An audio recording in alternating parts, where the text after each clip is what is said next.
Welcome back to our weekly game cast. Title today is going to have to be sick. We're both a little bit sick at the end of this current week, which is too bad, getting ready for our Saturday. But here we are back in Castlevania. This is a famous level with a famous boss at the end. The last few videos have had two different levels on them. This one is just going to have one level here. As it's a longer one, a tougher one, requires a little bit more patience. One is not allowed to rush through it as the other ones. At least I'm not able to rush through it as I am some of the other ones. You notice that every hit takes 4 units of health in this level. And it's that way from here out to the end of the game. Doesn't matter what hits you. Could be a bird, could be running right into a big enemy, or hitting the boss piece. Here I'll get a 1-up. I apologize if I am sniffling as we go through. I'll try not to sneeze or sniffle while we're working through our way. The boss at the end of this level is Death, the Reaper himself, and it's a tricky fight, and I left in the first time I tried him on recording this one because I did make a critical error that there isn't much room for error in that first shot that you look at him, and we'll talk more about that as we get closer to it. I've got the triple shot Holy Water, and that's the easiest way for me to beat Death, to get all the way through with the triple shot Holy Water, but you only get one shot with the Holy Water. Here we have the Axe Knights, another really tricky enemy. They take a lot of damage, and they throw axes high and low, so you have to be whipping while watching for those axes. Holy Water is a great weapon for them because it stun locks them while it damages them on their high hit point total. So you have to back up, get him to come into the fire. He took some damage from that one, and that took care of him.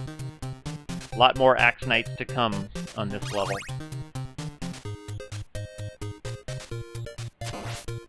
So this week, I'm continuing the job search, getting started with more and more applications and broadening the search a little bit more personally, looking at other fields outside of my own as I wait to hear back from a lot of the applications that I made to music schools for full-time or substitute work.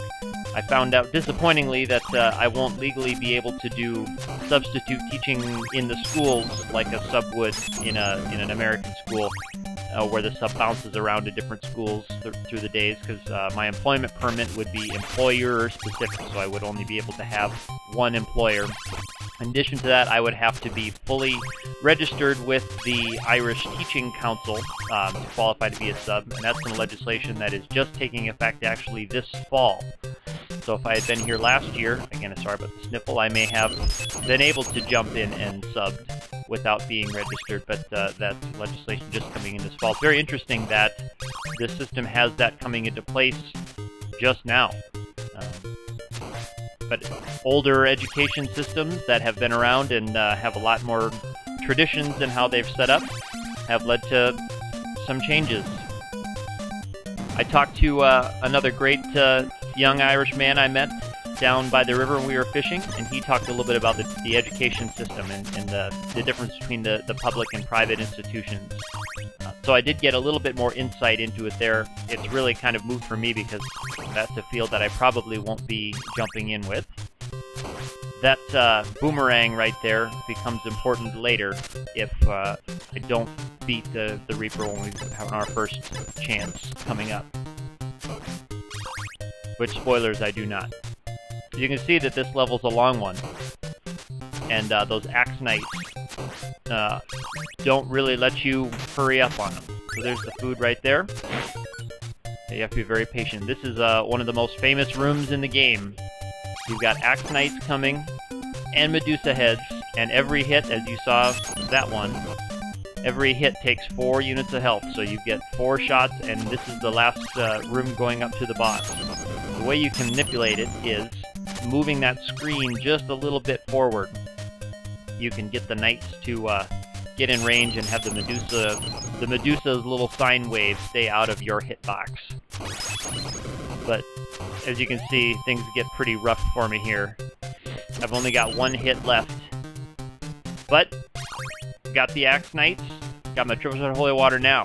This is very important. If you can stun lock Death on the first shot right up there where he's going to land, where I'm throwing those holy waters, you have to have some fire burning right away, and once the boss fight starts, you've got to get the first holy water there, and you see I missed it, the very first shot. He appeared, and his sickles came out of the air.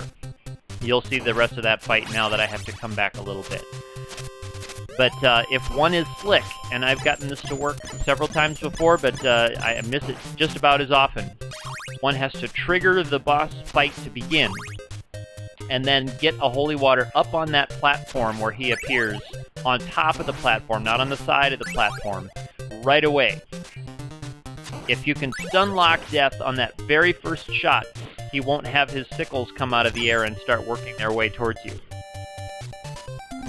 And then you have to continue the whole boss fight with a timing of jump, throw, jump, throw, jump, throw, to keep an endless supply of holy waters going there. You can't just hit the attack button over and over, though, unfortunately. So I've got full health, and about the only chance that I'll have is if I can get to the triple shot boomerang and full health going to Death. That's about all I can hope for. So I'm using my boomerang to try to get a double shot drop out of the axes. I've got it from the candle, and I need to get a triple shot drop. Sometimes the axes or Medusa heads will drop the triple shot. Didn't get one there. Got some extra hearts. Some of these have money, some of them have hearts, and then if you're using your weapons a lot, you get, like I just got there, the double and triple shot bonuses. Now, all you can do is throw boomerangs as fast as you can and pray. And that's exactly what I'm doing here. You only get 4 hits on yourself. So Death flies around the room, and his sickles just appear, and then home in on your position from wherever they are.